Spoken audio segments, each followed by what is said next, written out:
Reese. Clark reunited with former Hawkeyes teammate Czinano. The Indiana Fever had made the plays in the final 90 seconds to defeat the Lynx 81-74 on Sunday. The crowd was announced at 18,978, and never has there been a roar of celebration at the end of a visitor's victory in the 35-year history of Target Center. 20 minutes later, the main motivator of this huge crowd, Caitlin Clark, came walking out of a tunnel toward the court. Still in uniform, Clark spotted the target of her post-game search. She smiled widely. The walk became a brief sprint, and then Clark leaped into the arms of Monica Czinano, the pride of Watertown, Min, and the center for 3 of Caitlin's 4 seasons at UA. Clark and Czinano seemed to be trying to squeeze the breath out of one another, which would be no contest between the wiry Clark and the strong in every way Czinano. Monica was there with her sister, Maggie, a member of the Gophers women's basketball team, and their mother, Theresa.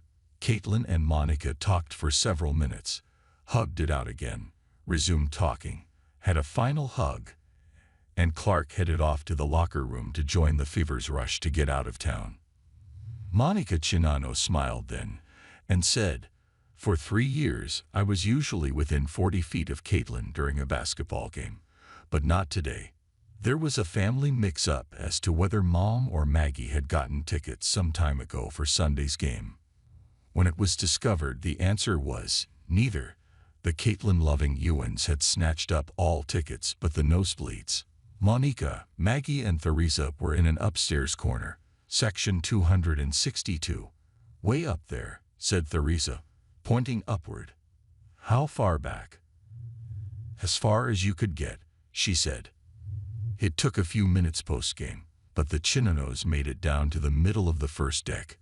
Once there, it was 2023 again, and the Hawkeyes were winning the Big Ten tournament, and UA kids were swarming toward Czinano to get autographs in Target Center. Snapshots, too. There was a girl about 10 trying to get around a wide-bodied sports writer and make it another 15 feet to get an autograph. "You don't even know who that is," the sports writer said. "That's Monica Czinano," said the 10-year-old, defiantly. "She was our center before this season." UA had a very talented center in sophomore Hannah Stulk this season. When it returned to the Final Four in March, "Much better athlete than me," Czinano said. "Hannah can do so many things." What she couldn't do, though, was finish nearly all the time after taking a pass from Clark within 5 feet of the basket, as did Czinano.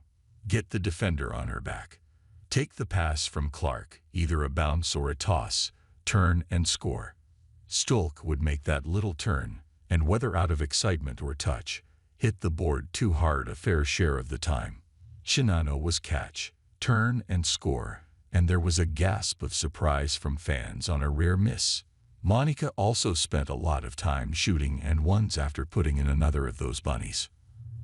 On Sunday, it was Aaliyah Boston, the powerful center who pushed Indiana to victory with 17 points and 16 rebounds.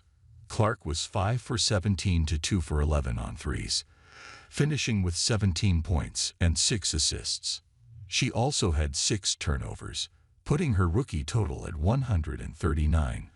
Already a single-season WNBA record with 15 regular season games remaining. Caitlin's defenders in fandom will tell you about all the well-thrown passes that ricocheted off teammates' hands earlier in the season. Or maybe she was spoiled by passes intended for those Czinano hands. "We had it down pretty good the last couple years," Czinano said.